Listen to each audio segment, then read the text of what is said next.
What's up, sluts? It's day 100. This bitch. It's incredible. Never thought I'd make it this far. Really? Who knows? Shit happens, baby.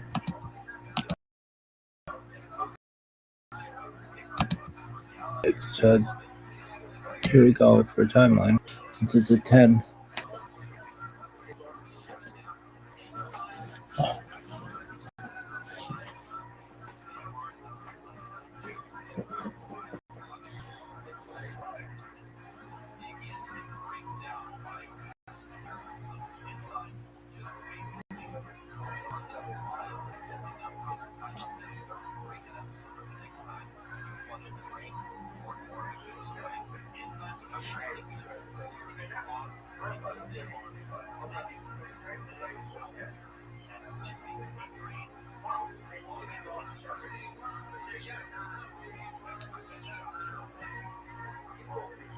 No one really knows for sure. Other Bay, Heather Dibray, hello King Chaim, but this isn't the story we live by. It is 18th of Nisan, 5786, Sunday, April 5th.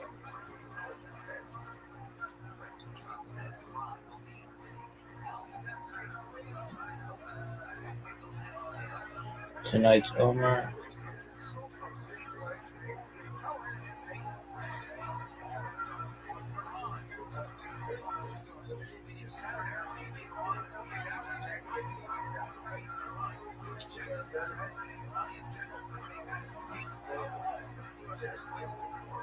Sugadat and Island and my former sugar channel in the substitute honor also Blessed are you, Hashem, our God, King of the universe, who has sanctified us with the Spirit and commanded us, considering the count of the Omer. Today is 3 days of the Omer. May the merciful one receive the holy temple to its place speedily in our days. Amen. Selah.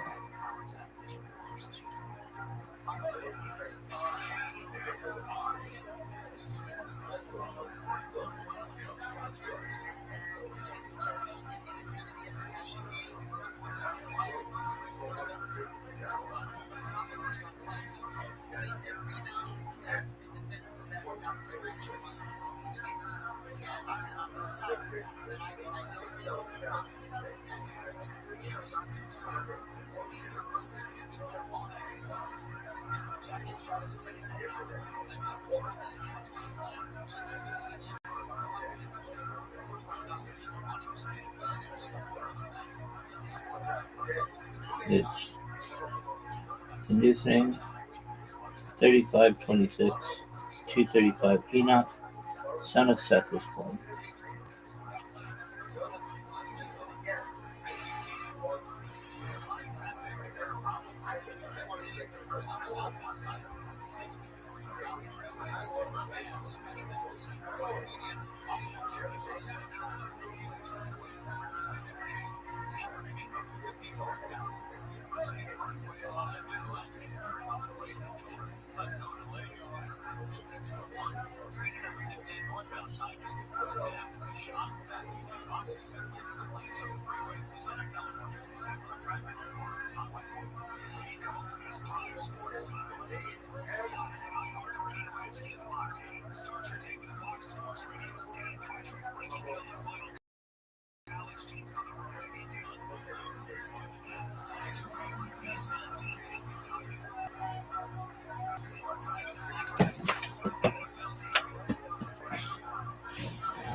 The Babylonian exile, which concluded with our being taken into exile yet again by the Romans. Throughout Torah study, Anonymous, $180, in honor of Yehoshua Abraham ben Eliyahu. Timeline of Jewish history.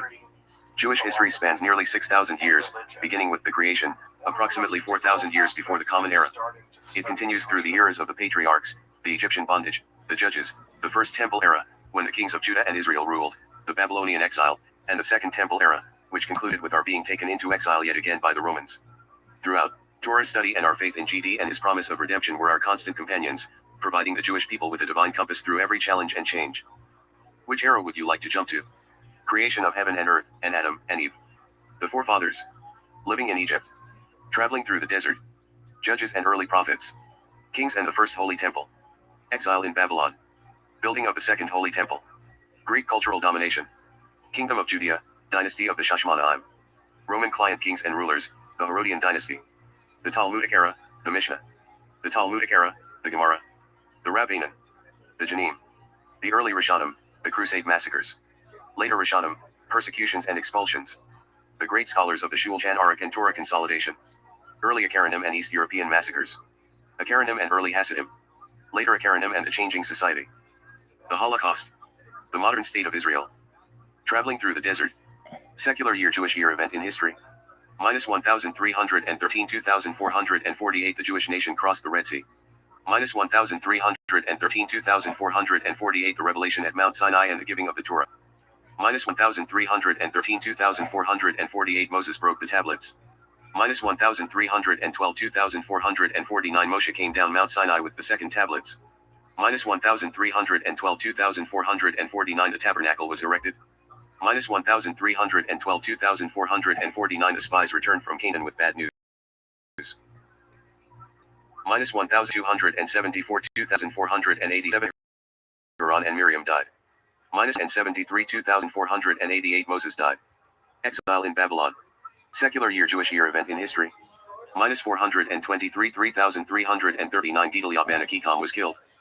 Minus 421 3340 Daniel interpreted Nebuchadnezzar dream. Minus 410 3352 Ezekiel prophesied about the future by Hamadash. Minus 372 3389 Daniel read the writing on the wall. Minus 372 3389 Daniel was thrown into the lion's den. Minus 371 3390 Zerubbabel led the return to the land of Israel. Minus 373 391 building of second Beit Hamikdash commenced, then halted. Minus 366 3395 Akashverosh II made his great banquet.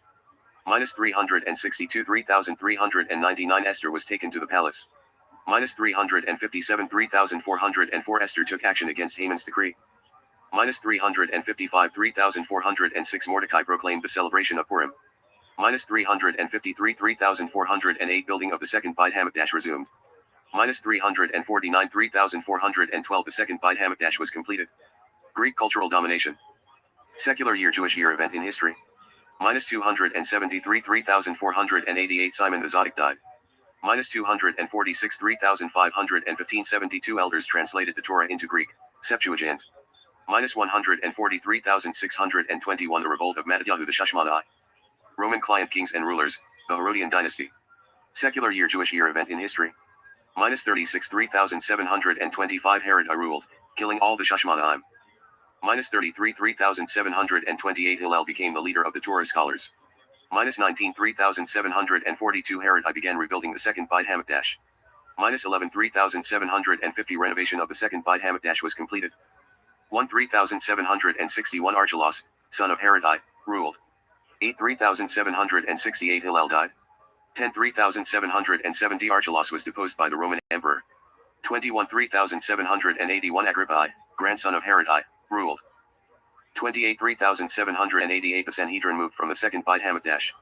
44 3804 Agrippa II, son of Agrippa I, ruled. 53,810 Rabban Gamliel I, son of Shimon, grandson of Hillel, died. 66 3826 Vespasian arrived in Judea to reassert Roman authority. 69 3829 the second Beit Hamikdash was destroyed. The Talmudic era, the Mishnah. Secular year Jewish year event in history. 74 3834 Ar Yohanan ben Zakkai died. 86 3846 the Sanhedrin moved from place to place, under Ar Gamliel II. 133 3893 Bader fell, and the Bar Kokhba revolt ended in tragedy. 134 3894 Judaism was banned, and Ar Akiva was imprisoned. 189 3949 R. Judah Hanasi completed the Mishnah around this time. The Talmudic era, the Gemara. Secular year Jewish year event in history. 219 3979 Rab left the land of Israel and settled in Babylonia. 247 4007 Shmuel was the Talmudic authority in Babylonia. 254 4014 R. Yohanan was the leading Talmudic authority. 290 4050 R. Huma was the leading Talmudic authority. 298 4058 R. Yehuda was the leading Talmudic authority. 300 4060 R. Kista was the leading Talmudic authority. 309 4069 Rabba was the leading Talmudic authority. 321 4081 R. Yosef was the leading Talmudic authority. 325 4085 Ababi was the leading Talmudic authority. 338 4098 Rabba was the leading Talmudic authority. 359 4119 Hillel II, who established the calendar, became Nasi. 392 4152 R. Ashi was the leading Talmudic authority. 427 4187 R. Ashi died after the compilation of the Gemara. 475 4235 The Talmud was complete when Ravina II died. The Rabbanan. Mar Zutra proclaimed Jewish self-rule in Babylonia. The Janim. Secular year Jewish year event in history. 589 4349 The Talmudic Academy of Pumbedita was reconstituted. 609 4369 The Talmudic Academy of Sura was reconstituted. 614 4374 The Persians conquered the land of Israel. 614 4374 The Jews were allowed to return to Jerusalem. 629 4389 The Byzantine Empire reconcaved the land of Israel. 636 4396 R. Itzhak was the last Jayon of Nehardeh, Virashaber.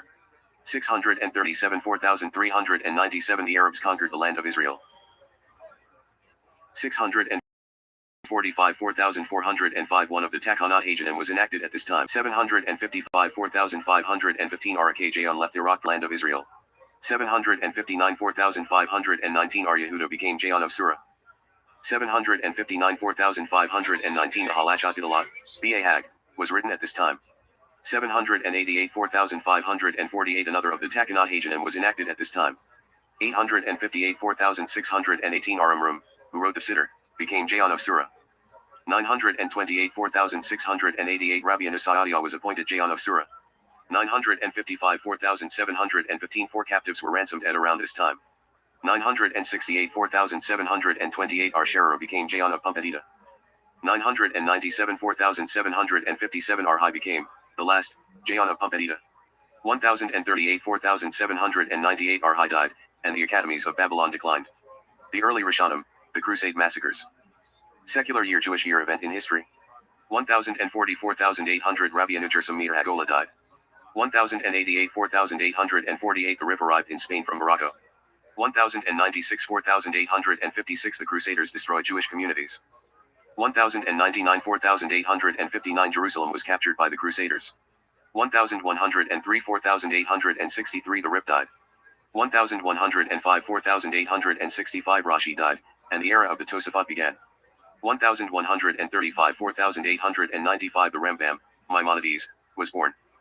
1144 4904 The first, recorded, blood libel took place. 1147 4907 The Crusaders attacked Jewish communities. 1147 4907 Rabbi Anutam was captured by the Crusaders. 1148 4908 The Rambams and the Radak's families left Cordova. 1165 4925 The Rambam visited the land of Israel. 1171 4931 Rabbi Anutam died. 1175 4935 The Rashbam died. 1184 4944 The young son of the Ri was killed. 1187 4948 Jews were allowed to return to Jerusalem. 1189 4949 R. Yaakov d'Orleans was killed in London. 1190 4950 Jews were massacred in England in the Third Crusade. 1191 4951 Rabbi David Kimchi, known as the Radak, wrote his commentary. 1194 4954 The Ramban, Nachmanides, was born. 1198 4959 The Arayavid died. 1204 4965 The Rambam died. 1236 4996 Rampaging mobs massacred Jews in France. 1242 5002 A massive burning of the Talmud took place in Paris. 1244 5004 Jerusalem was sacked by Egyptians and Turks.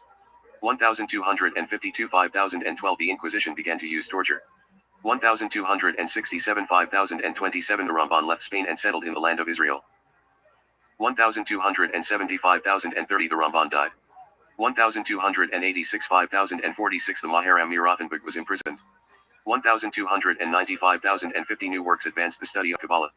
1295 5050 The era of the Tosafot concluded at around this time. Later Rishonim, persecutions and expulsions. Secular year Jewish year event in history. 1295 5050 All Jews were expelled from England. 1293 5053 The Maher Amir Rothenberg died in prison. 1298 5058 The Rheinfleisch massacres began. 1298 5058 The author of the Mordecai and Haggahat Maimoniyot were killed. 1305 5065 The Rashba placed a limited ban on philosophy. 1305 5065 The Rosh and his son, the Tur, arrived in Spain. 1306 5066 All Jews were expelled from France. 1310 5070 The Rashba died. 1325 5080 Jews were massacred by the Pasteros Crusaders. 1327 5088 The Rosh died. 1336 5096 Jews of Germany were massacred by the armed letter bands. 1338 5098 The Ralbag wrote his commentary on the Bible. 1349 5109 The Black Death massacres swept across Europe. 1367 5127 Iran, Ribish, and other scholars in Spain were imprisoned.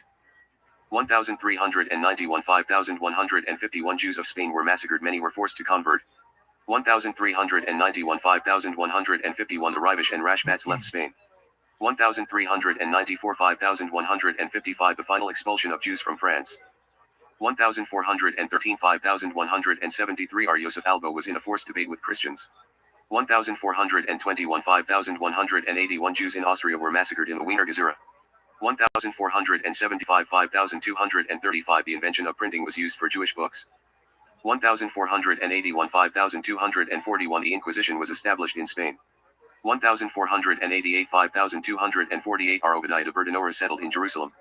1491 5251 Columbus consulted R. Abraham Zacuto for his travels. 1492 5252 All Jews were expelled from Spain and Sicily. The great scholars of the Shulchan Aruch and Torah consolidation. Secular year Jewish year event in history. 1493 5253 R. Itzhak Abarbanel arrived in Naples, from Spain. 1496 5257 All Jews were expelled from Portugal. 1516 5276 The Ein Yaakov was printed. 1516 5276 The Turks, Ottoman Empire, conquered Eretz Yisrael. 1525 5285 R. Yosef Yassel Man saved many Jews during the Peasants' War. 1553 5314 A mass burning of Jewish books took place in Rome. 1563 5323 The Shulchan Aruch was completed by R. Yosef Karo. 1575 5330 The Shulchan Aruch was published with supplements of Rama. 1572 5332 The Arizal died in Tzfat. 1573 5333 The Maharal came to Prague. 1573 5334 The Maharshal died. 1575 5335 R. Yosef Karo died in Safat. 1599 5359 The Maharal returned to Prague again. 1614 5374 The Maharsha became rabbi in Lublin. 1616 5377 The Tosafot Yom Tov commentary was concluded. 1621 5382 The Shalom arrived in the land of Israel. 1629 5389 R. Yom Tov Lipman Heller was imprisoned in Prague.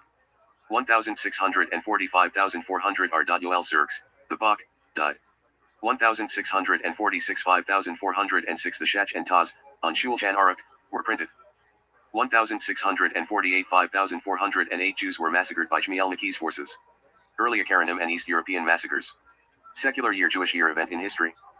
1654 5414 The first Jews settled in New Amsterdam, New York. 1655 5,415 many Jews killed in Russian and Swedish invasions of Poland. 1656 5,416 Jews were permitted to live in England. 1656 5,416 Baruch Spinoza was excommunicated. 1673 5,433 The Magen Avraham, on Shulchan Aruch, was completed. 1676 5,437 Shabtai Tzvi died as a Muslim. 1689 5,449 The Beit Shmuel, on the Shulchan Aruch, was printed. 1698 5,458 The Baal Shem Tov was born. 1702 5,463 The Ni'ah Yahushua's family was killed in an explosion. 1712 5,472 The Sittei Chachamim was arrested. 1724 5,484 Ardat Yaakov Kulai, Miam Loizi, arrived in Constantinople. 1727 5,487 The Mishnah Elimelech died. 1734 5,494 Jews were massacred by the Haidamach bands. Akaranim and early Hasidim. Secular year Jewish year event in history. 1741 5,501 The Or Hashayim arrived in the land of Israel. 1747 5,507 Ar Moshe Haim Luzzatto, Runkle, died in Akko, Acre. 1750 5,510 Ar Jonathan Beskudes became rabbi in Hamburg. 1754 5,515 Ar Yechezkel Landau, known as the Noda by Yehuda, became rabbi in Prague. 1757 5,518 The Frankists instigated mass burnings of the Talmud. 1759 5,519 Frankists supported blood libel charges in public debate. 1765 5,520 The Baal Shem Tov died. 1764 5,524 The Council of Four Lands, known as the Va'at Arba Aritzot, was discontinued. 1768 5,528 Despite resistance, the Haidamachs massacre thousands. 1772 5,532 The Maggid of Mazuritz died. 1782 5,542 R. N. Adler and Chatham Sofer visited the Noda by Yehuda. 1786 5,546 R. Elimelech of Lizensk died. 1791 5,551 The Pale of Settlement was established in Russia. 1793 5,553 Jews suffered in reign of terror of French Revolution. 1797 5,558 The Vilna Gaon died. 1798 5,559 The Bal Hadanya was released from first imprisonment. 1799 5,559 Napoleon led an army expedition through the land of Israel. 1806 5,566 The Judah, Arhaim Yosef David Ajalai, died. 1806 5,566 The Chatham Sofer became rabbi in Pressburg. 1809 5,570 R. Levi Yitzhak of Berdichev died. 1810 5,571 R. Nachman of Breslov died. 1814 5,574 R. Akiva Eger became rabbi in Posen. 1814 5,575 Koznitzer Maggid and Yehudi of Peshiska, both died. 1815 5,575 Joseph of Lublin and Armendel Arimano both died. 1819 5,579 anti-Jewish riots spread throughout Germany. 1827 5,587 Russia began conscripting Jewish children to the army. 1845,600 Ardat Yisrael of Ruzin was released from imprisonment. Later Akaranim and the Changing Society. Secular year Jewish year event in history. 1843 5,603 The Tzemach Tzedek of Lubavitch was repeatedly arrested in Russia. 1846 5,606 Sir Moshe Montefiore visited Russia to help local Jews. 1848 5,609 R. Yisrael Salander left Vilna. 1851 5,611 R. Shimshon Raphael Hirsch became rabbi in Frankfurt am Main. 1859 5,619 R. Menachem Mendel of Kotsk died. 1864 5,624 The Malbim was imprisoned, and then expelled from Romania. 1866 5,626 Judashe Haram, Tiferet Shlomo, and Tzemach Tzedek, died. 1873 5,633 The Chafetz Haim was published. 1874 5,634 The Minchat Chinuch died. 1878 5,638 Petah agricultural settlement was established. 1881 5,641 Many Jews began leaving Russia after a wave of pogroms. 1886 5646 are Shlomo Gans Fried, author of Keetzer Shulchan Aruch, died. 1892 5652 are Haim Brisker, became rabbi in Brisk. 1905 5665 the Sfat Emet died. 1905 5665 many Jews were killed in official Russian pogroms. 1911 5671 Chazanish was published. 1914 5674 over 500,000 Jewish soldiers fought in World War I. 1918 5678 over 60,000 Jews were killed during the Russian Revolution. 1923 5684 the Daf Hayomi study cycle commenced. 1927 5687 the 6th Lubavitcher Rebbe was released from Soviet prison. 1938 5699 Jews were attacked in the Kristallnacht pogroms in Germany. The Holocaust. Secular year Jewish year event in history. 1939 5699 Germany started World War II, and mass killing of Jews. 1941 5701 Nazi Germany unexpectedly invaded Russia. 1941 5701 200,000 Jews were killed at Babi Yar and Ponary. 1942 5702 400,000 Jews of Warsaw were sent to death camps. 1943 5703 Nazi Germany experienced massive losses in the Battle of Stalingrad. 1943 5703 the remaining Jews in Warsaw staged a massive uprising. 1943 5703 Jewish uprisings at Treblinka, Sobibor, and Bialystok. 1943 5703 the Danish people quietly rescued 93% of their Jews to safety. 1944 5704 300,000 Hungarian Jews were killed in 3 months. 1944 5705 uprising in Auschwitz death camp just before freedom. 1945 5705 Nazi Germany was conquered, and World War II ended. 1945 5705 6 million Jews were killed by the Nazis during the war. The modern state of Israel. Secular year Jewish year event in history. 1947 5707 publication of the Talmud Encyclopedia was commenced. 1947 5708 the United Nations divided Israel. 1947 5708 Arabs attacked Israel to gain territory. 1948 5708 the State of Israel was established. 1948 5708 Israel was invaded by many Arab countries. 1949 5709 the War of Independence in Israel ended. 1955 5710 all Jews left the ancient Jewish community of Iraq. 1955 5710 almost all Jews of Yemen emigrated to Israel. 1951 5711 the Lubavitcher Rebbe accepts the mantle of leadership. 1956 5717 Jewish forces invaded Egypt and conquered the Sinai Desert.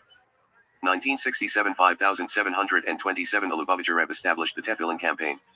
1967 5727 Jerusalem reunited under Jewish rule in the Six-Day War. 1973 5734 2,500 Jewish soldiers were killed in the Yom Kippur War. 1974 5734 the Lubavitcher Rebbe established the Shabbat Candle campaign. 1982 5742 massive enemy arsenals were discovered in Lebanon. 1987 5746 the first international conference of Chabad Lubavitch emissaries.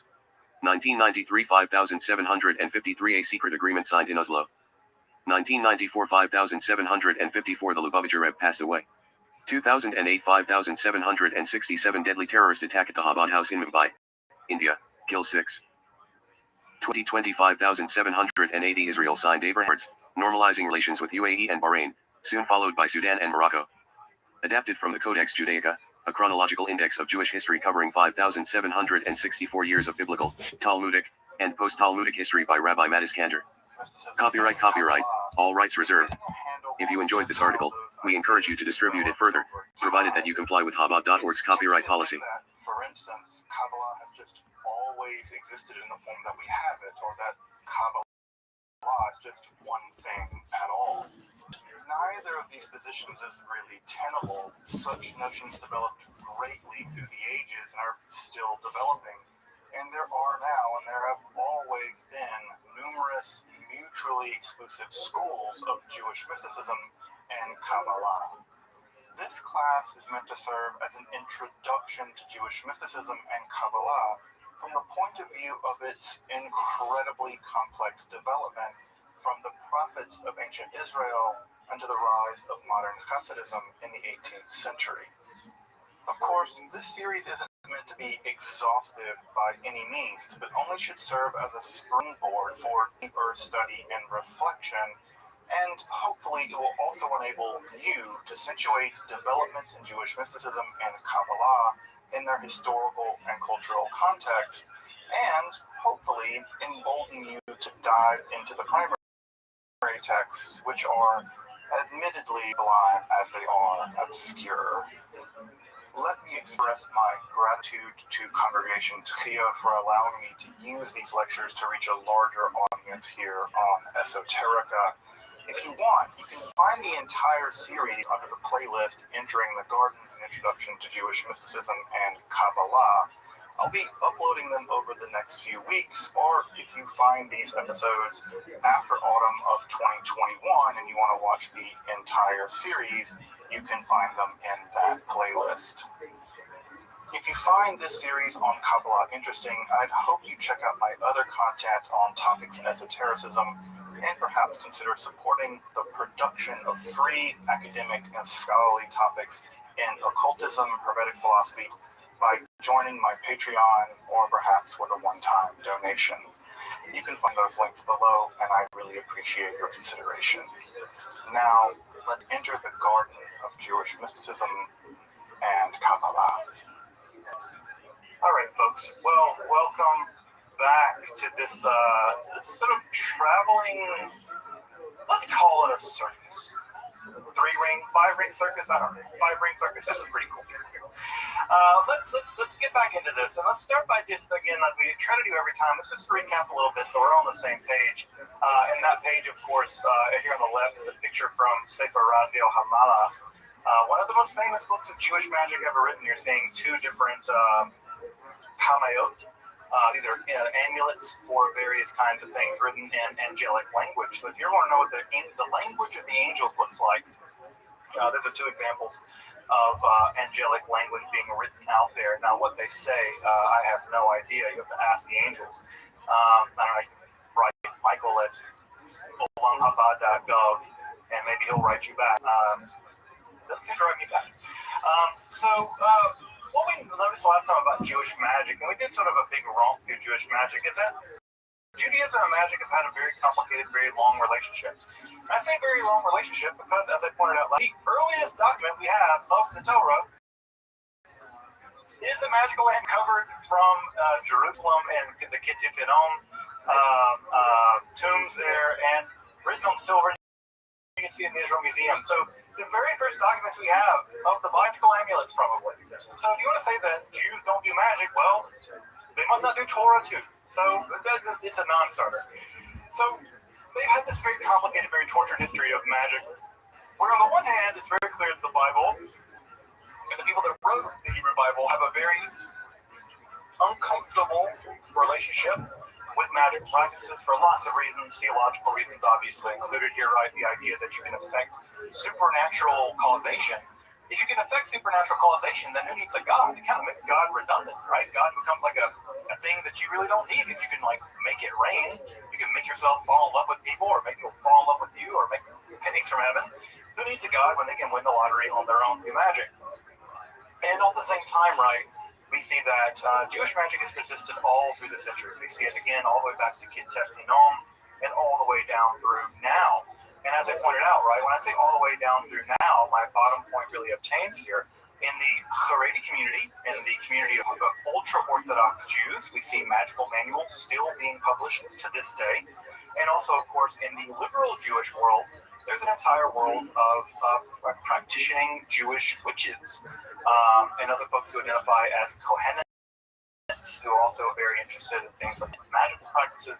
And so we see that the Jewish magic has really thrived down through the ages, and unsurprisingly, it's mirrored local magical traditions. So we see that Jewish magic often looks a lot like the magic of the area that they're living in. So we see the same kinds of magic in the Greco-Egyptian period. We see Jewish magic being practiced in the Babylonian context with those cool incantation bowls. And then as we move through the Roman period and the European period, we're going to see that Jewish magic will often borrow from the local cultures, but also influence those cultures as well. And that will be especially true in the European context, where Jewish magic has had a disproportionate impact on development of European magic. That's why if you ever see those magical squares, most books of magic, European, non-Jewish books of magic, there's some Hebrew there, right? Well, it's not because they like Jews. They were perfectly happy to see Jews sent to whatever dreadful fate they were sent to. But they didn't know the Jews had secret powers, magical powers, and they were perfectly happy to use them. And as we saw, Jewish magic ran the gamut, right? It ran the gamut from curses, because everybody gets salty, right? Cursing people's like your thing, right? Divination, who doesn't want to know the future? Love magic, because who wants to go to sleep alone? But again, you should be careful, right? Love magic. Consent is a value we have around here. And of course, love magic isn't about consent. We have grimoires, which are medieval Jewish spell books that contain a wide range of Jewish magical experiments. In fact, in medieval times, Al, you'll appreciate this, that the word experiment actually derives itself from the medieval Latin word for experimenta, which were magical spells. So the word experiment actually has its origin in the technical word for a magical operation. And the word experiment actually comes from that. So if you look at medieval magical manuals, they'll say an experiment for invisibility. And what's interesting, right, is that those invisibility spells would be tinkered with to try to make them work better or work at all. And so when modern science, that so-called new science, came along, they just adopted that language. And so it's interesting to see that, again, the boundary between magic and science early on is pretty vague sometimes. So we also see amulets, right? Amulets are devices used to cause various kinds of, either to receive positive energy, perhaps from the stars, stellar influence, or repulse bad energy in the form of things like demons, shaden. So we see amulets. Astrological magic was also very popular. Sefer Raziel Hamala, the book you're looking at now on the screen, was a big part of angel magic, astrological magic. We have demon capturing bowls. We have the creation of living beings. We'll talk a lot about that tonight as we get into Sefer Golem. It's probably the Jewish monster par excellence. I imagine most folks here have heard of the golem. Of course, that myth comes from the Sefer Yetzirah, which we'll talk about this evening at length. Of course, we also have angel summoning and the whole thing. So Jewish magic really ran the gamut. So again, what I really want to drive home about the process of Jewish magic is what I said last time, is that people who want to tell you that magic isn't Jewish and there's no such thing as Jewish magic, well, they got some archaeology to show too, right? That's my basic argument. You can say that this is not a thing and that's not a thing. You can say it's not acceptable in your community, fine. But to tell me that Jews didn't do it for 3,000 years, you're just badly informed. So I don't know what else to tell you. The scientific, archaeological, paleographic data tells me that you're wrong. And if you want to just sort of put your fingers in the air and go la la la la la, Jews didn't do this, well, have fun being wrong, because it's very that the Jews did. So now again, whether your community accepts it, whether you go to Oak Park over there, and whether it's Borough Park or you go to Crown Heights and see if they practice magic, I don't know. But probably, again, Menachem down the street, he's up 12 in the middle of the night doing some weird stuff. He might be up to some magic, right? And he wouldn't be that weird. And if you think about this from a historical perspective, but the fact that there are magicians, sorcerers operating in Jewish communities all over the world through history, any community that doesn't have one is probably the weirdo community. That's probably the weirdo community. The one that doesn't have one, right? The much more likely outcome is too. So Jewish magic has been here. It will be here. It's not going to go away. And by the way, that's true of magic in general. Magic is more popular now than ever before. Right? So for better or worse, it's here.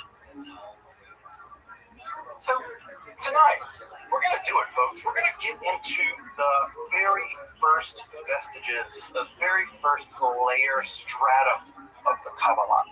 So we're going to do it. We've been talking about this distinction between Jewish mysticism and Kabbalah. We're not going to hit that. We're going to begin to get into the world of Kabbalah. But to do that, we have to introduce things a little bit from a philosophical angle. And that's because while people often think of Kabbalah as a kind of mysticism, and people think of mysticism as somehow opposed to science or opposed to philosophy, those kinds of oppositions just did not exist in the late classical world, and they certainly didn't exist in the Middle Ages. So we have to loosen up our categories a little bit here, right? Because we often think of these things existing in opposites, right? Science doesn't like mysticism, mysticism doesn't like philosophy and science can't really get along. And so if they're all fighting, and this is the way we live, this is our world, right? It's not theirs. Their world is a much different world than ours. And the first thing you have to do is kind of, take your modernity hat off and put a different hat on, whatever that hat is, wig or whatever. And so we have to understand that in the late classical world, the relationship between philosophy, mysticism, magic, religion was very complicated and very mixed together, right? So drawing a line between one of these and the other of these is just really not possible. And so what we have to understand is that Judaism has always had a very weird relationship with the outside world. Always a very weird relationship, right? Because on the one hand, Jews want to maintain their cultural, religious distinctiveness. And on the other hand, well, the outside world's kind of cool. They got Greek science, and they got like TV, and they got Xbox, and all this stuff, right? Things about the outside world that Jews want to admit is cool, and yet at the same time, we don't want to the bad A word. You know what the bad A word is? Assimilate. Assimilate, right? This is the bad A word, right? So there's this idea that Jews do not want to assimilate, but they always have to some degree. And even when they don't, that non-assimilation is actually a response to assimilation, right? You're never outside that logic. So with the relationship between ancient, late classical Jews and Greek science. Because the Greeks had a lot of stuff figured out, folks. Whether you like it or not, whether you agree with it or not, whether they were right or not, I don't think they were. The Greek model of the world was a far better model of the world. It explained, at least at some level, why the planets did what they did, right? Greek science, Greek math, right? I don't know if folks here have ever done a geometry class, right? But when you prove to yourself that Pythagorean theorem is true, it's magical. It's magical. When you see mathematical proof of something, you're like, damn, that's really true. That's for real true. Not like I made it up, like I had a fever dream about it being true, whatever. That's true. And it can't be otherwise. The Greeks pioneered a lot of the stuff. Now, it's not to say the Greeks invented everything, right? The Pythagorean theorem has been known by the Babylonians in the form of what are called Pythagorean triplets well before Pythagoras, right? And Pythagoras leaned heavily on the Egyptians for a lot of his mathematical knowledge. As you might imagine, the Egyptians knew a thing or two about triangles. So again, the Greeks had things going on, right? And the Greeks were the big pioneers in what we might now recognize as something like empirical science or theoretical science. Now, what's really important about this is, right, Jews have always had a sort of touch-pull relationship with Greek science. But what increasingly begins to happen is that Jewish philosophy begins to be deeply influenced by two distinct forms of Greek philosophy. Now, these two forms of Greek philosophy, we have names for them now, right? We call them Neo-Pythagoreanism and Neoplatonism. Now, I'm going to do a lot more with Neoplatonism next time when we get into Kabbalah proper. But tonight, what I really want to focus on is a school of Greek philosophy that we now call Neo-Pythagoreanism. Now, you can imagine how many Greeks called their philosophy Neo-Pythagoreanism. The answer is exactly zero. No Greeks called their school that, right? Everyone just thought they were being philosophers. But there are two things that are really important about what we now call Neo-Pythagoreanism, right? And don't be put off by the name. It's one of these $4 words that make philosophers sound smart. Basically, what we're talking about here is two things. One thing we're talking about here is the influence of Pythagorean philosophy. And Pythagorean philosophy is the same philosophy that any string theorist probably will believe in today, and that is the world is fundamentally mathematical, right? Not describable in terms of math, but math. The world is mathematical, right? And so that's the main thing, right? That the structure of reality, fundamental structure of reality is mathematical in nature. Again, this idea probably is more popular now in some forms of contemporary physics than it ever has been. The second thing that's worth noting about this is that for the Neo-Pythagoreans, the union with God was possible. One could be one could be like God, right? God, singular God, right? Because the Pythagoreans are all about like everything going back to one, right? And so they really thought that fundamentally things were basically one.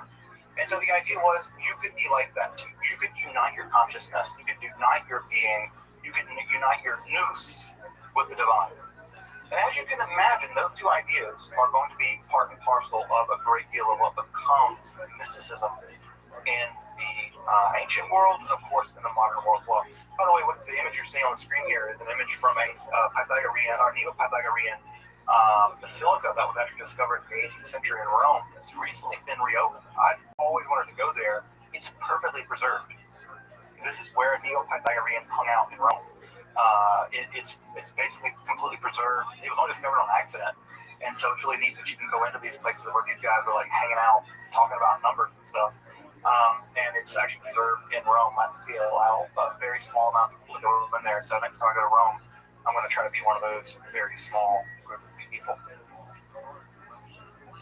So let's combine that, right? Let's think of this idea with some ideas from Judaism. Now, Judaism, as you probably know from the book of Genesis in the Bible, Bereshit, that the way that God makes the world in Jewish lore and Jewish mythology and Israelite mythology is that God speaks the world into being.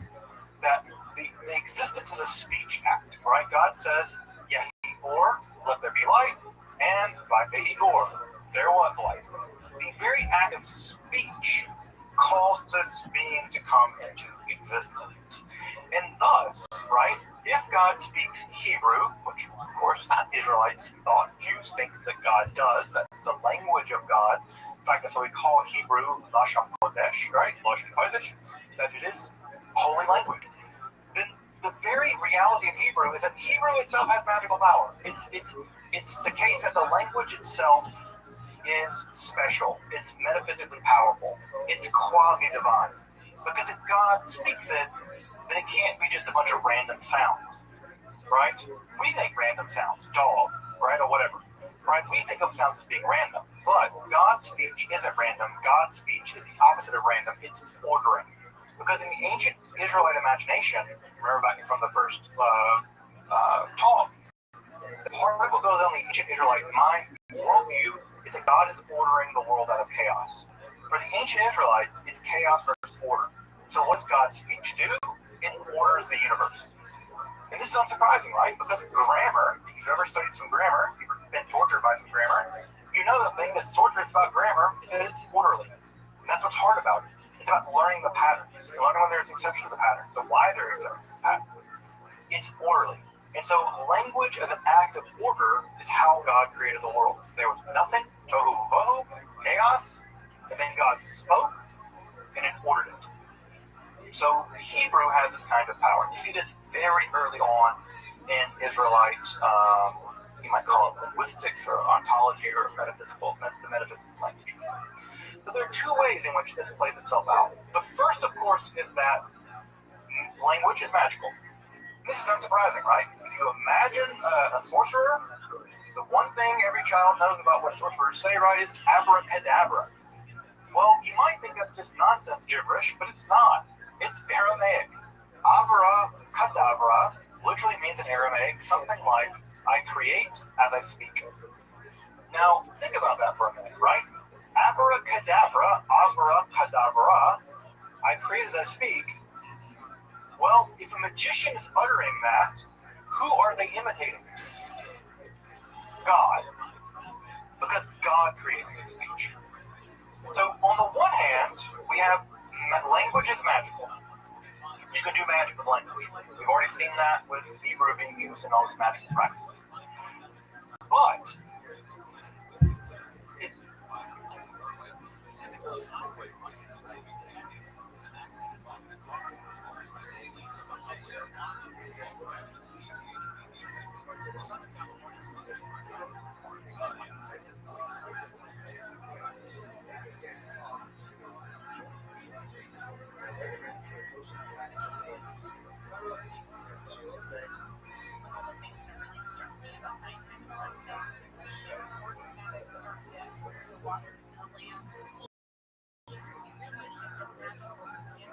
if you can speak that magical language, it's not just that you can do magical powers. You have magical powers. You are also imitatio Dei, imitating God, being as if a God, right? Because God can do it through language.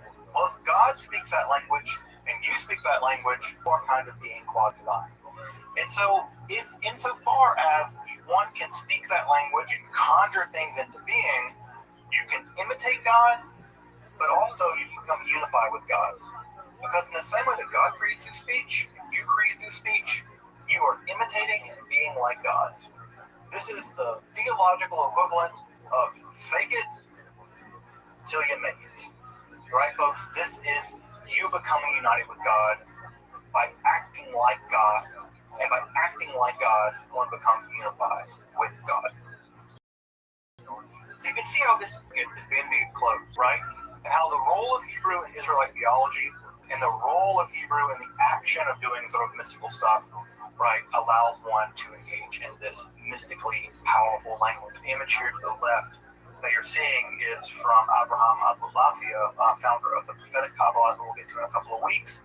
These are meditation wheels by which one can, in fact, change one's consciousness by, and by changing one's consciousness, I mean elevate one's consciousness to be unified with God via prophecy by meditating on specific words in the Hebrew alphabet manuscript of Abraham Abulafia, not written by him, but of one of his texts. We'll get to him in a couple of weeks. The first time we see this idea of imitating God by using language to create things is in the Babylonian Talmud.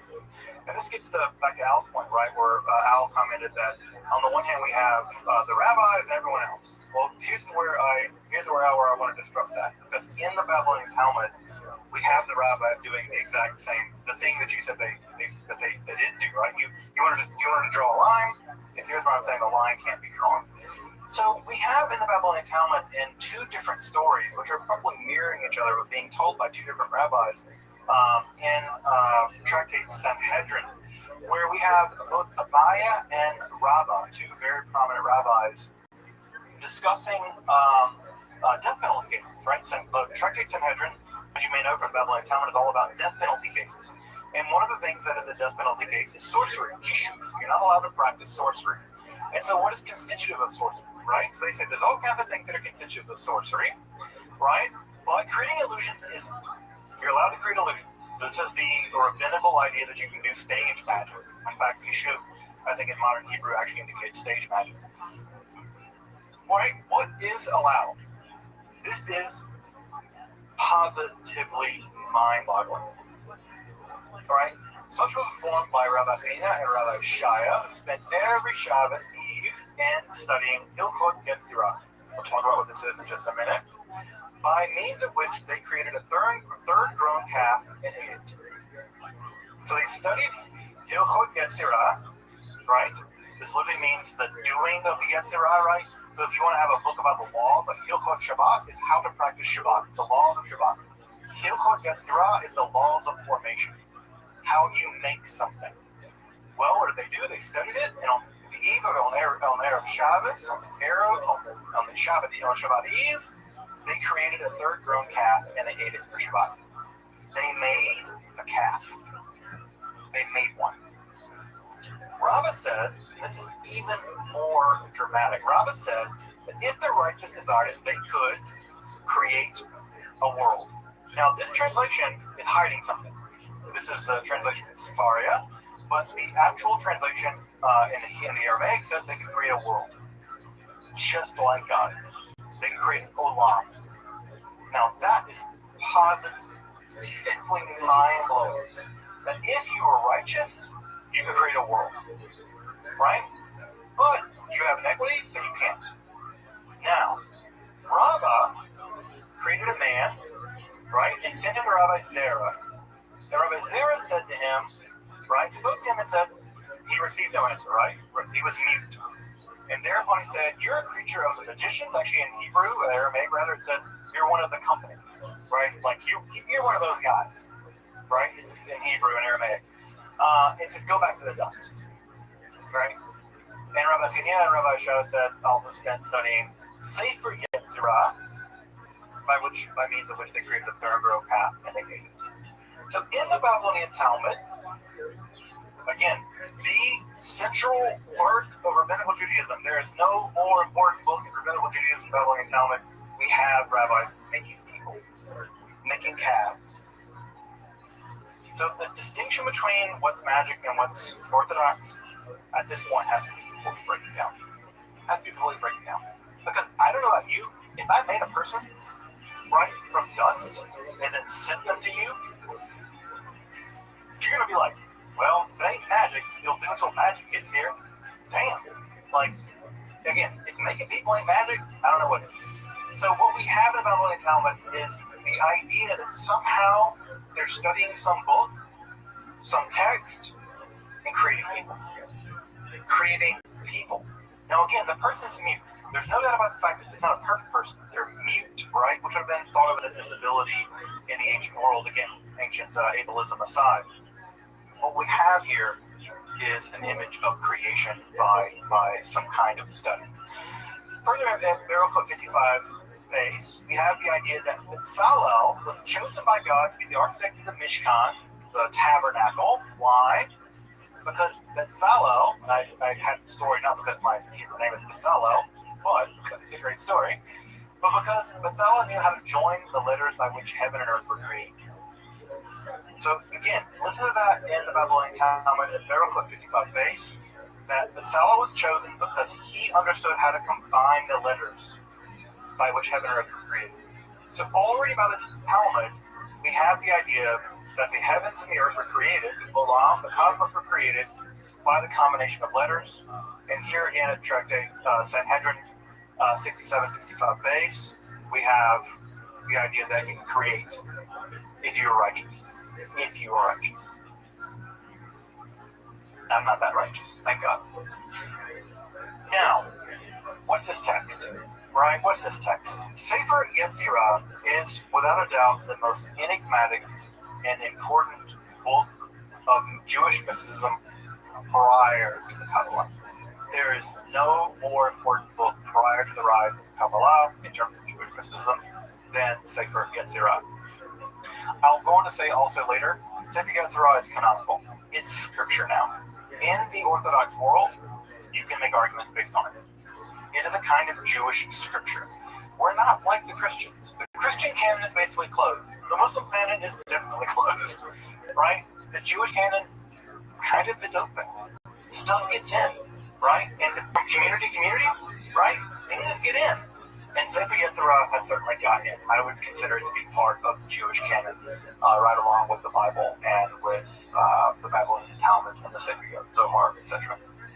What is it? What is the Sefer Yetzirah? It is a text produced sometime between 500 and 1000 of the Common Era. It's very brief. It's only about 2,000 words long. And it's a speculative text describing the method by which God created the cosmos, or the Olam. I'm going to use the word Olam because I prefer to use cosmos. I think it has connotations that are a little bit maybe too modern. I want to say Olam. Olam would include all of the physical world we now know of, described by the standard model of particle physics with 25 particles, 4 forces. But the Olam is a much bigger angle about what that would include angels and demons and all kinds of cool stuff. So at any rate, the Sefer Yetzirah describes in very, very brief words, right? They're only about 2,000 words on an average recension. We can talk about recensions later. There are 3 or 4 different recensions of the Sefer Yetzirah that have come down to us, and there's a debate about how they came down to us. But what we have is a book describing how the world was created, attributed to none less than the patriarch Abraham. Why Abraham? Because there is a line in Genesis where it says that Abraham made souls, right? That Abraham created souls. And the idea is that because Abraham created souls, the only way he could have done that is if he had access to Sefer Yetzirah, and therefore that is proof for the traditional community at least that because Abraham could create souls, that he was also in command of the Sefer Yetzirah. Now, when was this book written down? The shorter answer is we have no idea. We just don't know. Sometime before 1000 of the Common Era, right? Now, the debate goes that sometime between the 2nd century and the 11th century. Yeah, 800 years or something. We don't know. It's very difficult to figure out when this book was written down. I tend to agree with Zahi Weiss, who I'll have his name and his book in the recommended readings at the end of the lecture tonight. I tend to agree with Zahi Weiss. It was produced in the 7th century, maybe the 8th century, but it doesn't really matter for the purpose of this class. We're not going to get into the weeds about when it was written down. However, you may be interested in when it was published. Here on the left-hand side of the stream, you can see the first edition of the Sefer Yetzirah published in Mantua, I think 1562. I could be wrong about that, but I think it's 1562 that was published in Mantua. But we have a first edition copy here. One of these copies, by the way, sells for about $60,000. So if you have $60,000 lying around, you want to buy me a gift, feel free to pick me up a copy of the Mantua edition of the Sefer Yetzirah.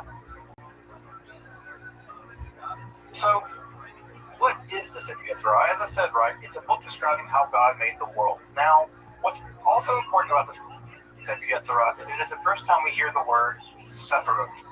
Now, this is a word that, for folks familiar with Kabbalah, this is a word you probably have heard before, right? Sephirot is one of these words that is a mainstay in the world of Kabbalah. Now, there are two things that are important about this word Sephirot. The first thing that's important about this word is that no one knows what it means, right? The root of the word, the shorish of the word is SFR, which in typical language Hebrew means to count, right? It just means to count. Now, if you want to make a noun out of that, right? Typically the noun would be mispar, and mispar actually does mean number. That's the Hebrew word for number. Mispar, misparim, right? It's the word for number. Well, the writer of this text doesn't go that route. They invent a new word that we've never seen before, and that new word they invent is Sephirot. Now, what they do is they take the word sphira and they add an ot to it, a feminine plural ending, and so we know it's in plural. What makes this word even more weird is that it's always accompanied in the Sefer Yetzirah with the term belima, the adjective belima. Now, the word belima only occurs once in the entire Hebrew Bible. It's a lapax legemenon, which means it only occurs once. And it's weird. Well, we know that beli, right, means without, and ma means what. And so it seems to mean without what. Now, what we have is a word made up, sephirot, which kind of means number, and without what. So literally we can translate it as number without what. Now, if you put that into the actual text, it makes no sense. Whatever the author's trying to do here, whatever they're trying to describe, a literal reading of it doesn't make sense.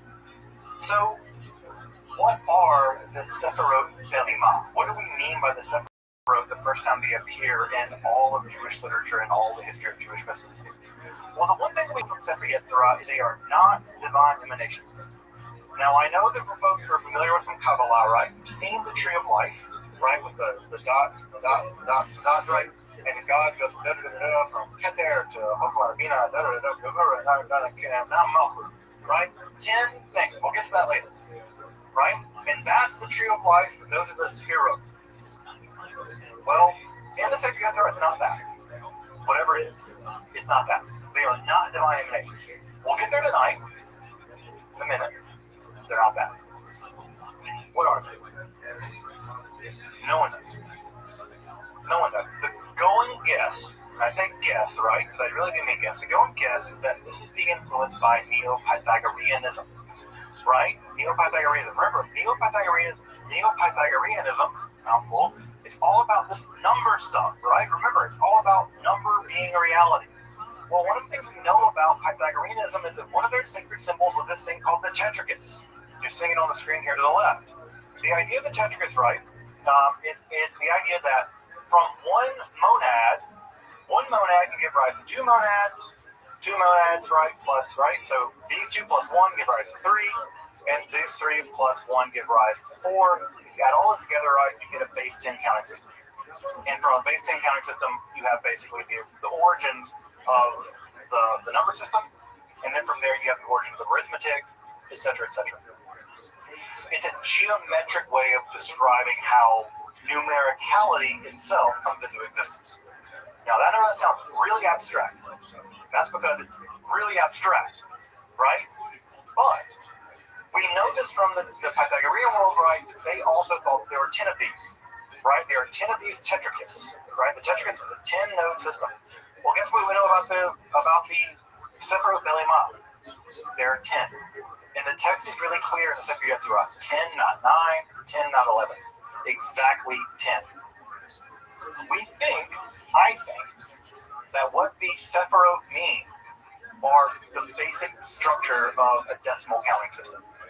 That what we have here is a decimal counting system. Why? Right? Because the symbol of 10 represents completeness in the Pythagorean system. And 2, the Sephirot are also always described in relationship to the 22 letters of the Hebrew alphabet. So for the Sefer Yetzirah, the world's created by 3 things. God, right? Using the 10 Sefirot and the 22 letters of the Hebrew alphabet, combine them together, creates everything else. So you have, well, you imagine it, right? What do you have? You have all the numbers, all the letters, combine all the numbers and letters together, and you get a universe. One can imagine that the 10 Sephirot are the 10 countable things of the base 10 system of counting, plus the 22 letters of the Hebrew alphabet. They are the palette by which God painted the world into existence. So, in Sefer Yetzirah, they are not emanations of God. They are numerical structures, which when combined with the alphabet, are the substructure of reality. Language and math. Right? I think that's what's going on in Sefer Yetzirah. Now, if you go ask someone else, they'll give you another story. So you know the story, right? I think that's what's going on. And I think that I base that upon, if you read other Neo-Pythagorean literature, they make the exact same argument, right? So I think that's what's going on here. Now, what we get in Sefer Yetzirah is a description of several successive stages the universe went through, right? Just like we tell the story now, right? We had the Big Bang, the period of inflation, right? And then we have the world that we have it now. And eventually we'll have the black hole period and proton decay or whatever. Right? There are successive stages of the universe. Sefer Yetzirah also describes successive stages of the universe, how they come into being. Now we can't get into the weeds of all that tonight. We just don't have enough time to do all of that. We could spend an entire 8 weeks just on Sefer Yetzirah. But what's really important is that the mature part of the universe, right? The mature part of the Olam is governed by what the Sefer Yetzirah calls ketzivot. Ketzivot are limits, right? Limits, they're extremities. Again, that, by the way, limits, extremities, is Pythagorean language. They're translating this Pythagorean language, in my opinion, into Hebrew. And ketzivot are these kind of limits. Now, what do those limits look like, right? Well, there are fundamentally 3 dimensions, right? 3 dimensions. Well, I say 3 dimensions, right? They're actually like 6 dimensions, but this is what they are, right? We have 2 dimensions of time, beginning and ending. We have 2 dimensions of space, right? Or 2 dimensions of, so 2 dimensions of time, 2 dimensions of space, above and below, and those include the 4 cardinal directions. So above and below, right, are the cardinal directions, and then in those they split off into the other directions. And then along with the 2 dimensions of time, beginning and ending, and the 2 dimensions of space, there are also 2 moral dimensions, right, good and evil. This is a pretty interesting way of thinking about reality for this time period. And again, I think that someone with a background in physics, like Al, can appreciate, right, that they're already imagining reality as having dimensionality. There are these mathematical ways of understanding the nature of reality that are describable abstractly as what we might call dimensions, what they call ketzivot, or limits, or extremities. This is followed by a very intense and very somewhat strange analysis, and yet still scientific, of the Hebrew alphabet itself, in which the writer of this text groups Hebrew letters into 3 groups based on the articulation of the points of the mouth. So when you make a mem sound, it's a ma, just using your lips and labials, right? When you make a dalet sound, it's a da, dentals. When you make an aleph sound, right, a ayin sound, right, those are gutturals, right? Those are articulated at a different point. And so it's a kind of quasi-primitive, right? When I say primitive, I don't mean backwards, but I mean ancient form of linguistic analysis, right? So they're analyzing language in terms of where these things get articulated in the face, in the mouth, and then finally what happens is the letters are all set into a correspondence. And the way that the writer of Sefer Yetzirah imagines the cosmos, right, or reality, is it really has three layers. There's the Olam, right, the whole big Megillah, right? There's time. Time is the movement of the Olam, right? And there's the human being. And the human being is the center of it, right?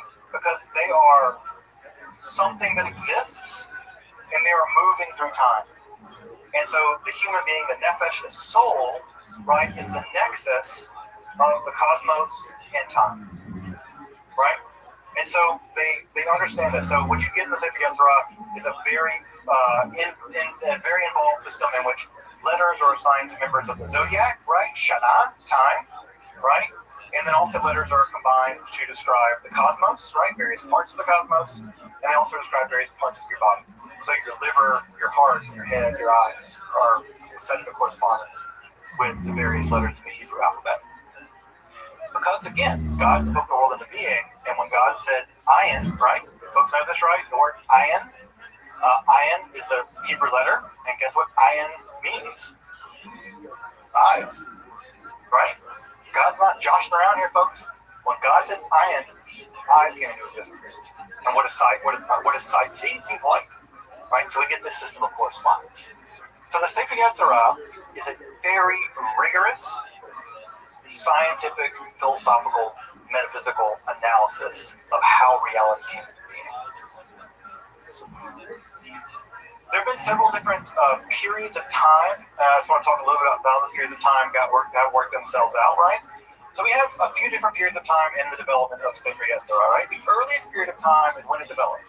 And the truth of the matter is we don't know anything about that time. We don't know exactly when and how it was developed. We think it was probably in kind of a Gnostic, theurgical, magical Greek Syriac world, but it's everyone's guess. The first time we see the Sefer Yetzirah emerge is in philosophical scientific commentaries of the 10th century, right? The 10th through the 12th century, the leading Jewish minds at the time spent time writing commentaries on Sefer Yetzirah. And they did it to try to show how this accurately describes the fundamental structure of reality. Now, again, when the Saadia Gaon, just to give an example, right? Saadia Gaon writes commentary on this. If the Saadia Gaon, the leading authority in all the Jewish world at the time, feels the need to write commentary on this, well, by God, that's scripture, right? If he takes it seriously, you bet your ass you're going to take it seriously, right? And it's not just him. It's Danilo, it's all kinds of people. Barzilai, lots of people. So we have these scientific commentaries of the 10th through the 12th century. And then the book becomes magicalized. Because if it describes how God made the world, and if righteous people can make their own worlds, then this might be a roadmap to making our own stuff. And so it enters into its magical period, specifically in Europe with the Fasei Ashkenaz in the 11th, 13th century, right? And then eventually it's synthesized into the Kabbalah in the 13th century, and eventually it makes its way into modernity. We'll get into a little bit more of this other, more recent stuff in a bit. Now, of course, the Sefer Yetzirah is most heavily associated at the level of magic with the golem. I'm sure most folks here have heard of the golem. I'm going to spend a lot of time talking about the golem. But the golem, of course, is an artificial humanoid made from clay animated by magical means, specifically by techniques found in the Sefer Yetzirah. The earliest descriptions for the production of a golem are found primarily in the 12th century in the commentary on the Sefer Yetzirah written by Eliezer of Worms, a German Ashkenazi rabbi. And he writes how to create a golem using various kinds of magical techniques, meditation techniques primarily, combining letters with vowels over and over and over and again in a form of mystical meditation. And one can transform clay into a human being through these mystical meditations. And so the golem becomes this sort of artificial human. By the way, the word golem actually does appear in the Hebrew Bible once, I think, to describe an unformed fetus. It's actually sort of the word for fetus in the Hebrew Bible. It's an entity that's not quite human and not quite not human, somewhere in between. That's why, by the way, in the Hebrew Bible, that if you kill someone, you're subject to the death penalty. But if in the middle of a fight, a man hits a woman who's pregnant and calls her to miscarry, he's not subject to the death penalty because the thing inside her is a golem, not a person. Right? So the rabbis are actually very clear about what's a person, what's not. For them, unborn people, right, unborn entities are golems, not people. That's why there's no death penalty case in that matter. Which is something I think it's weird. I don't know why more fundamentalist Christians and people don't really. Yeah, they're all out reading the Bible. We'll read the damn thing. Yeah, be about it. Don't talk about it. Be about it. Read the damn thing. So at any rate, the golem, right, is how this idea came about, right? Because if God can make things and I can make things, well, I can use speech to make things too, and the golem becomes the quintessential legend for this. Now, you probably heard the golem of Prague, just as a myth-busting thing to ruin your night. The golem of Prague was invented by a 19th century German writer, non-Jewish German writer, and ascribed the whole idea to the Maharal of Prague. The Maharal of Prague never made a golem. There was no golem legends prior to the 19th century in Prague. Now, don't go shouting that very loudly if you go to Prague because they'll throw you out of a window. That's Prague hospitality. Because they make a lot of money on tourism on the whole golem thing. But the Maharal of Prague never made a golem. Never was interested in golems. If you read the Maharal of Prague's actual writings, he would have been very opposed to things like that. He was a pretty 10 and 2 by the book kind of legalist, actually.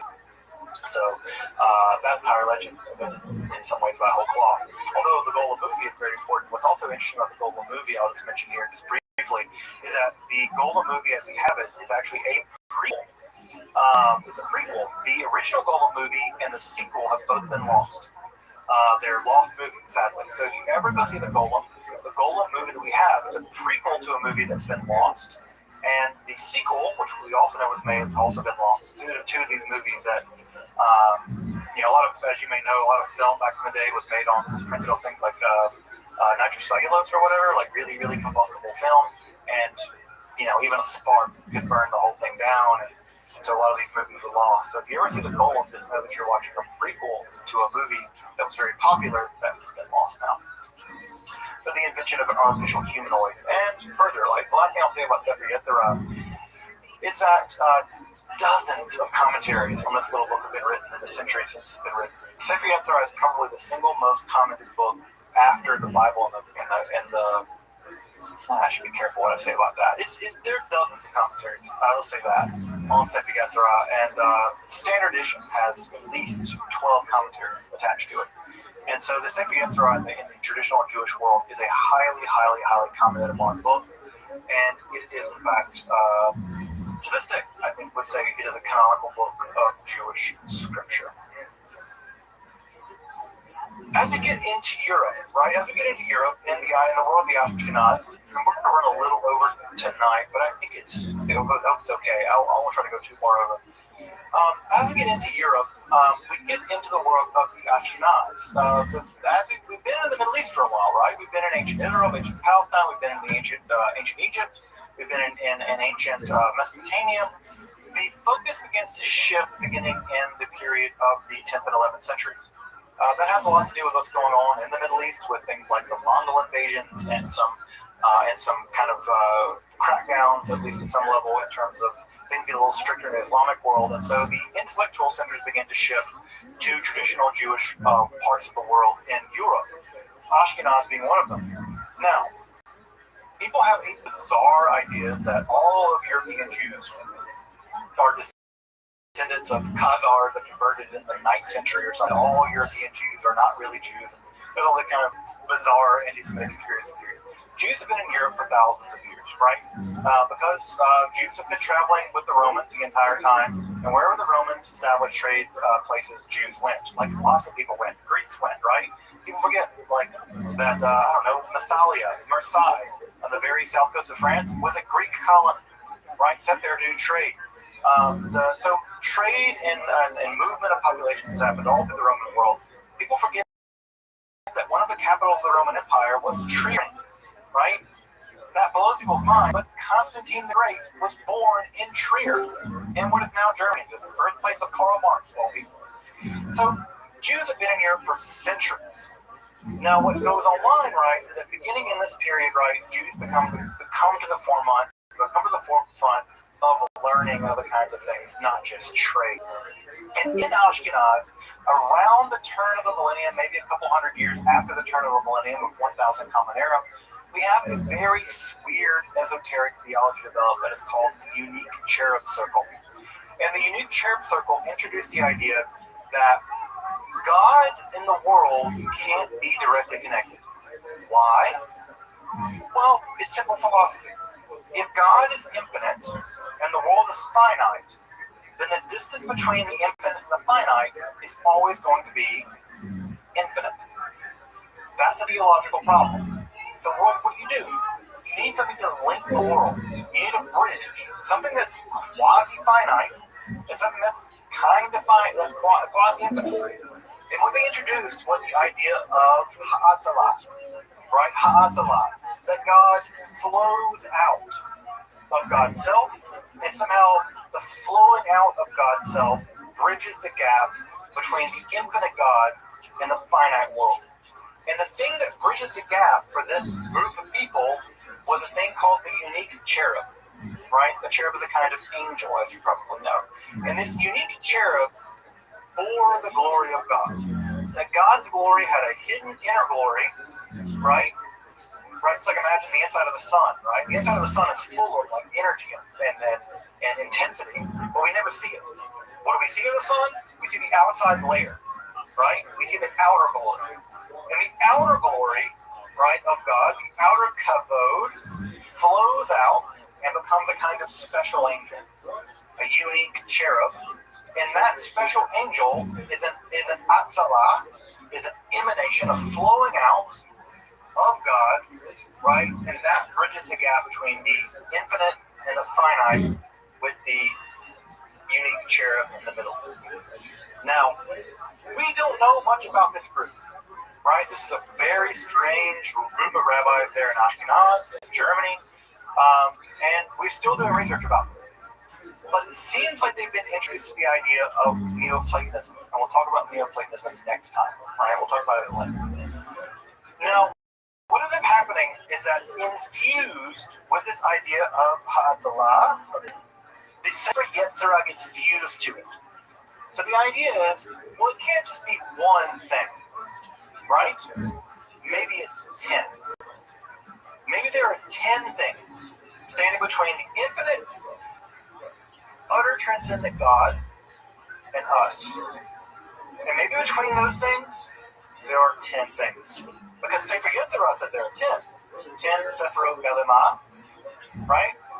So maybe the ladder has 10 rungs. Maybe the ladder has 10 rungs. And that idea of the ladder having 10 rungs is taken up in the first Kabbalistic text in history, the Sefer Bahir. This is, folks, the first text of Kabbalah. If you want to start studying Kabbalah, this is the text you start with, the Sefer Bahir. This is the first printed version you see here on the left-hand side. This is a midrash, right? Midrashim are texts in which the Bible is used as a stepping stone, or a diving board, better, right, to riff, right? Like, folks here like jazz, right? If you like jazz, right, one of the things that, go to a jazz show, right, Coltrane might start a riff, right? And then Monk might pick up, right, with the drums. And then someone else is going to pick up, right? And then they're going to riff. They're going to riff, and they're going to riff, and a riff. Variation on a theme, right? If you want to think about what Midrash is Jewish jazz. It's taking a riff and going with it, right? Commenting on it, legends, weird stuff, strange ideas, right? Don't read this, read that. Turn the letters around backwards, read them that way, right? It's riffing, right? It's improvisation on these ideas. Midrash is Jewish jazz, right? So, what we get in the Sefer Bahir is a work of Jewish jazz, Midrash, it was very popular in the Middle Ages, right? But this Midrash is really interesting for a couple of reasons. One is because it's ascribed to a first century Jewish scholar, Nechunya ben Hakana. Now, Nechunya ben Hakana didn't like this, but it's ascribed to him to kind of give it a little gravitas. Further, what's also really important about this is it's very clear that whoever wrote this is doing some really, really interesting theological, philosophical mysticism. They're riffing on this material, on the Bible, in a way we've never seen before. Now, did they make it all up? Were they part of a larger tradition? Was there a community of people doing this? This is just the one work that survived? We don't know, right? But what we do know is this text introduces the core concepts that become the foundation for the Kabbalah as we know it. Now, these midrashim inside of, there are 200 of these inside of the Sefer Bahir. They are not united in any stretch of the imagination. In fact, the story goes right that the writer must have written them all down, and then the story is they threw them into the air, and every time they landed, that's how they got edited together. The editing seemed random, right? Now, there are passages that do seem contiguous, and then they got teeter off into seemingly random commentaries. But there are a couple things that are very crucially important about Sefer Bahir. The first thing that's really crucially important is Sefer Bahir combines Sefer Yetzirah in a unique cherub circle. The Sefer Bahir says there are emanations of God, right? There's again, have folks ever like boiled milk, right? Or like they've been better yet. Have you ever seen like go to a wedding where someone's pouring champagne over like one glass, and one glass sits on like two glasses, and two glasses sit on four glasses, right? And they're pouring the champagne flows down all the glasses. Well, imagine like pouring the champagne, the bottle never got empty, right? That's what the Sephirot are. It's God pouring God's self out, but because God is infinite, God never becomes empty, and the world becomes full, right? That's what the emanations are. So Sefer Bahir does two really important things in this respect. It combines the 10 Sephirot of the Sefer Yetzirah with the idea of emanations. It says, yes, God emanated in 10 forms, distinct forms. There are 10 distinct emanations, and it discusses them at length. Now, Kabbalah, as you probably know it, as everyone knows it, if there is nothing else that makes Kabbalah Kabbalah, it's that. There are 10 emanations. They relate to each other. There are various aspects of God. God's mercy, God's judgment, God's glory, God's victory, God's beauty. Right? That's a core component of Kabbalah. We'll start getting to that stuff next time. Right? So that's the one thing, very important thing that Sefer Bahir does. It combines those two ideas into one system for the first time. Secondly, right, what Sefer Bahir does is it introduces the idea that God has a feminine form, the Shekhinah, right? Now, the idea of the Shekhinah goes all the way back to the Talmud, right? But never does God have a feminine form. It's just that the word Shekhinah is feminine grammar-wise. But in the Bahir, the Shekhinah is described as a lady, almost always in the same kind of language being used to describe other women in the medieval period. She's actually described as a matronica, right? It's a Latin term that becomes an important term in medieval courtly lore. So God's presence in the world becomes feminized. Again, if you know nothing else about Kabbalah, you know that the Shekhinah is the feminine presence of God in the world. Lech Hadodi. Every time you've ever been to a Kabbalah Shabbat service, you've sung Lech Hadodi. It's all about welcoming the Shabbat bride, the Shabbos bride, the Shabbat bride, who is God's feminine form. This idea appears for the first time in the Sefer Bahir, right? And again, the language here is full of courtly language. We think this text is being written sometime in the early Middle Ages. Although there are people like Ronit who actually says that Meroz says that it may have been written in Babylon. It's really hard for me to tell. Frankly, those folks are such brilliant scholars that I'm just going to defer to their ingenuity. What's also important about the descriptions of the Shekhinah in the Sefer Bahir is that she's almost always described in these really weird terms as an exile, that she came from the land of light, or that she's a princess from a faraway land. And scholars, at least of an earlier generation, and I think even some scholars now, and maybe even me, detect that in Gnostic literature, we can talk maybe a little bit more about Gnostic literature in the Q&A afterwards. There's an idea in Gnostic literature, this is a form of heterodox religion that existed back in the ancient classical world, where there's the incarnation of Sophia, of wisdom, and she makes a mistake. And she creates this hideous ruler god who creates our physical world, and our physical world is trapped, right? But she's the incarnation of light and brilliance and wisdom, right? And she's always described as being from another world, right? And some people think, right, so especially in earlier generation of scholarship, maybe even some folks now, think that the Sefer Bahir may continue forth a tradition or drag into the Middle Ages some Gnostic ideas. Let me talk more about those later if folks are interested in those Gnostic ideas. But there seems to be some kind of quasi-Gnostic character to the Shekhinah as she appears in the Sefer Bahir. The last couple things I'll say about the Sefer Bahir as we wrap up for the night is, one, the Sefer Bahir describes divine power as a kind of tree, right? It's a kind of fullness. Now, that tree language is going to be obviously very important, because if you've ever studied Kabbalah, the one thing you'll know is that the Sephirot are often arrayed in what's called the Eitz Chaim, the tree of life, and that tree language, right? The God is a kind of divine tree, also appears in Sefer Bahir, and it describes God as having roots and limbs and buds and flowers and leaves and things. There's kind of a fullness to God, which also seems to maybe have its origins in very ancient Gnostic schools of thought. Also, and this will be important as we get later on into Kabbalah proper, is that for the Sefer Bahir, evil seems to have a life of its own. Now, in traditional Judaism and in traditional Christianity, evil is thought of as a privation, right? Augustine, I'll just give an example from the Christian tradition, right? Augustine says that evil isn't a thing in itself, right? Evil is a lack of something. It's a lack of God's grace. In the same way that heat is a thing, but cold isn't. Darkness is not a thing, light is. Darkness is just a term we use for the absence of light. Cold is just the term we use for the absence of heat. Evil is just a term we use for the absence of God. Well, ancient Gnostics believed that evil was very real. It had its own existence. And there are sections in the Sefer Bahir that say, yeah, evil existed on its own.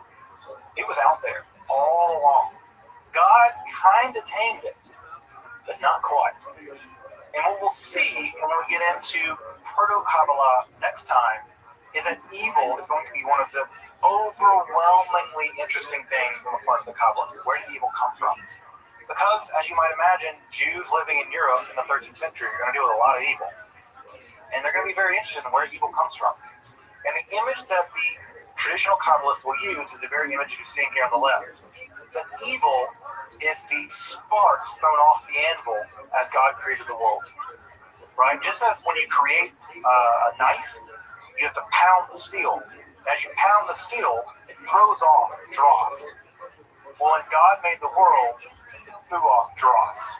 And that dross, for the early Kabbalists, is evil. And it's always been here. It's always been here. And that image of the blacksmith hammering at the anvil will be an image we'll see repeatedly when we get into Kabbalah. Well, folks, we are there. We have now crossed the threshold from the Merkabah Hechalot world. We are now into the world of what we might call the Proto-Kabbalah. Now, what I want to just reinforce as we wrap up for the night is that Kabbalah was not all at once. As you can see, these ideas are developing. We have the Sephirot from the Sefer Yetzirah. We have the emanation sequence from the Union Cherub Circle. We have it synthesized by the Sefer Bahir. We're going to see that later texts further synthesize ideas from the Sefer Bahir. Kabbalah is a development. It's a development. So it's really important to understand that when people talk about the Kabbalah, they're not quite right. What we should talk about is Kabbalistic development and then schools of Kabbalah. Right? Now we'll see, we'll get into this later on as we get into Kabbalah, we'll see this a lot more clearly. Well, finally, I just want to point to some additional reading. I know that folks love to do, folks like to get into this stuff, and I know that literature on the Kabbalah can be a mire, right? It can either be really, really technically sophisticated, you have to learn to read 15 languages to figure this stuff out, or it can be like a lot of hooey stuff that people just make up out of their mind. But these texts are all really solid. I mentioned earlier, right, that Zahid Weiss, I think, has written, I think for me, one of the best arguments for the early history and development of the Kabbalah. So if you really want to get into the weeds of how Kabbalah, about Sefer Yetzirah, rather, how Sefer Yetzirah developed, I think Zahid Weiss has a really great argument, in my opinion. The Peter Heyman text is the standard edition now, critical edition of the Kabbalah. You can ILL that one. It costs like $800. So you can get it from a university library, but it is the standard analysis of the Sefer Yetzirah. Aryeh Kaplan, it's the standard one you get on Amazon. It's okay. He analyzes the Sefer Yetzirah from a Lurianic Kabbalistic perspective, which isn't bad or anything, but I think it distorts the text in a way that I find to be confusing, especially people who've never encountered the text before.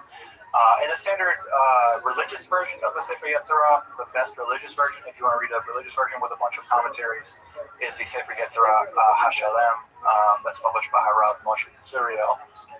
You can get that I can give folks a link if you want to buy that, but you'll need to be able to read Hebrew and stuff for that one. It's only in Hebrew, so if you want a copy of that one, I can send you a link to it if you like. And for Sefer Bahir, Joseph Don has a really great book on both the early Kabbalah and the Unique Cherub Circle. That Unique Cherub Circle book also is an ILL. It's very expensive. And we'll get to the books of contemplation here next week. And also, Aryeh Kaplan has a nice version of the Sefer over here. That, again, comes with the same caveat, right? He's a Lurianic Kabbalist, and he brings a specific Lurianic interpretation to the text that, again, it can be confusing. I'm not opposed to Kabbalists doing Kabbalah. I mean, Kabbalists should do Kabbalah. That's their bag. But I think that often when beginner people pick it up, it's like, oh, this is what it means. I'm like, yeah, no, it's not quite that. It's more healthy than that. So again, I don't want to fault the Kabbalist for being a Kabbalist, but it's not academic, right? It's not an academic text. But it is easily accessible and widely available online. Well, folks, next week we turn to the early Kabbalah. We're going to be looking at some developments in southern France and Spain. We're going to be looking at how the earliest strata of Kabbalah developed. And then after that, we turn to the most monumental text in all of Jewish mystical history, and that's going to be the Sefer Zohar, right? The Book of Illumination. My child is named Zohar. If you want to get an idea about how important this book is to me and mine, I got a kid named Zohar. So I take it pretty seriously, and so we'll get to the Sefer Zohar after, the time after next. But next time we'll be dealing with developments, philosophical, mystical developments in the earliest stages of Kabbalah in Europe, in the very earliest stages of Kabbalah at all. So we'll turn to the early Proto-Kabbalah next time. Welcome back, and thank you for joining me as I explore the garden that is Jewish mysticism and Kabbalah. Again, if you'd like to support my work of providing accessible, free, and scholarly content on topics like Kabbalah, alchemy, and the occult, along with magic, primitive philosophy, consider supporting my work on Patreon, or perhaps with a one-time donation. You can find those links below. Until next time, I'm Dr. Justin Sledge, and thank you for watching Esoterica, where we explore the arcane in history, philosophy, and religion.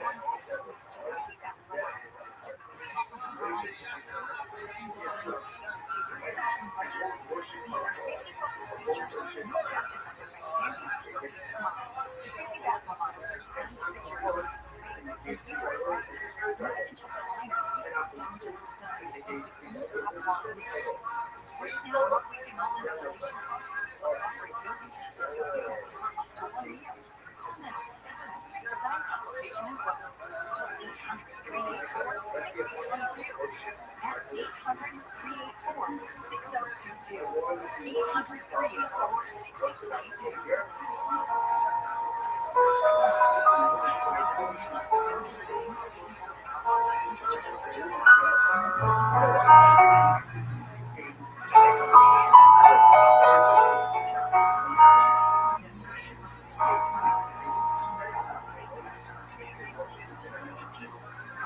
I'm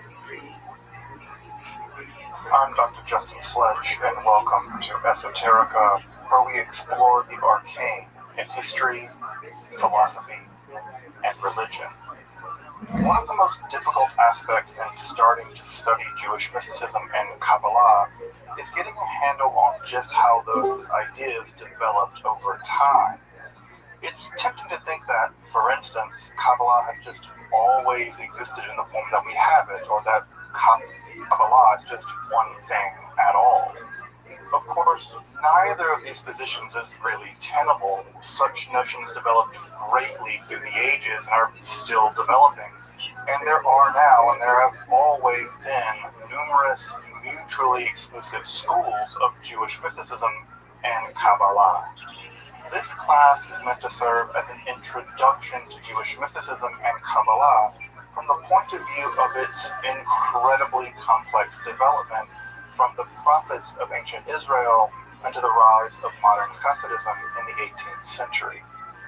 Of course, this series isn't meant to be exhaustive by any means, but only should serve as a springboard for deeper study and reflection, and hopefully it will also enable you to situate developments in Jewish mysticism and Kabbalah in their historical and cultural context, and hopefully embolden you to dive into the primary texts, which are admittedly as sublime as they are obscure.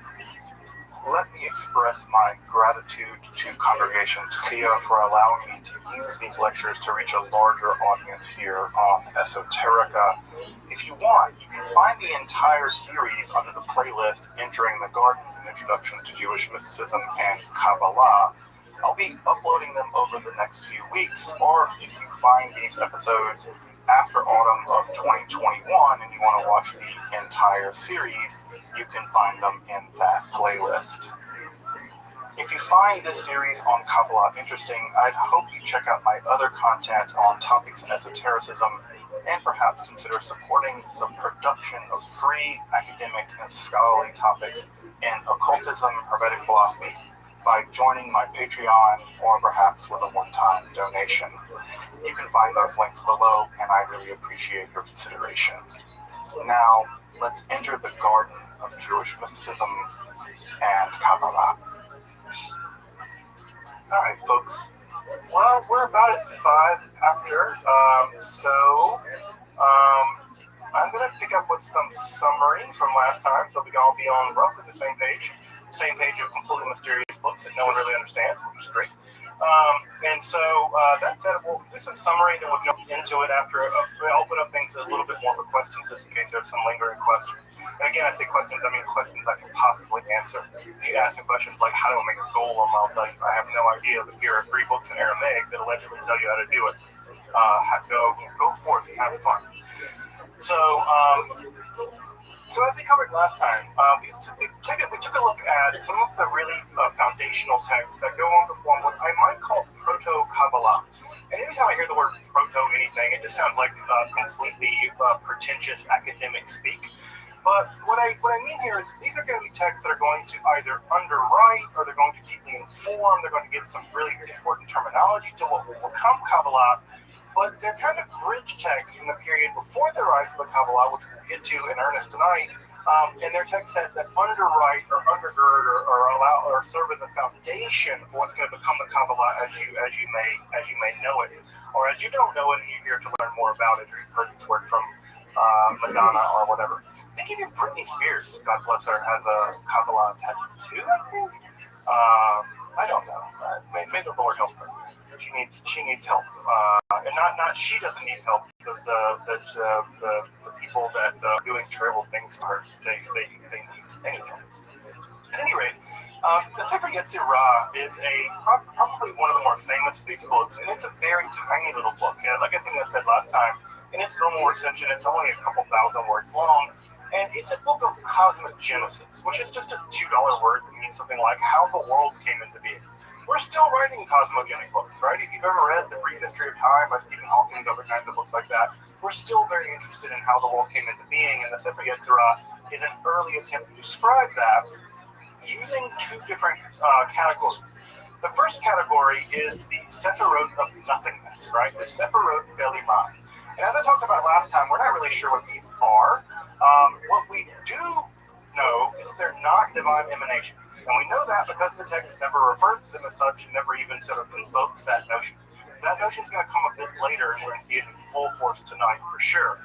And the other, of course, is the 22 letters of the Hebrew alphabet. And what we have in the Sefer Yetzirah is a story about how the world came into being, with God using the 10 Sephirot of nothingness, probably mathematical terms of some kind, right? Some kind of math term, and then the 22 letters of the Hebrew alphabet, and using those together, God hews creation out of nothing. And I love this image of hewing. It's as if God is sort of like hammering away at nothing to form something. And it's a really, I've always found this image to be very beautiful because it doesn't have this sort of, God just went, and you want some being. It's a working class God mind. It's building things out of nothing with numbers and letters. And I always appreciate, the working class God hewing the world out of being. This is Rosie the Riveter God. This is not the aristocratic God speaking from a throne from on high. So I appreciate that image a lot more. What we have in these images of the undergirding structure of Sefer Yetzirah is that word and being have a continuity. That language.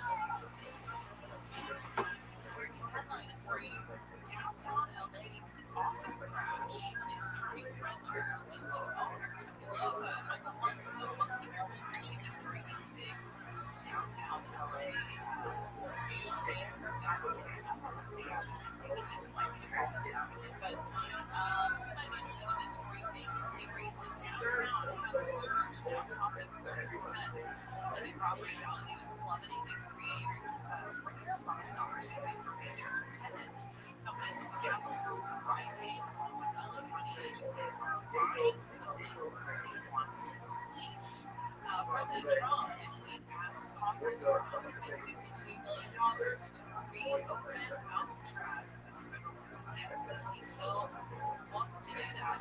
Kind of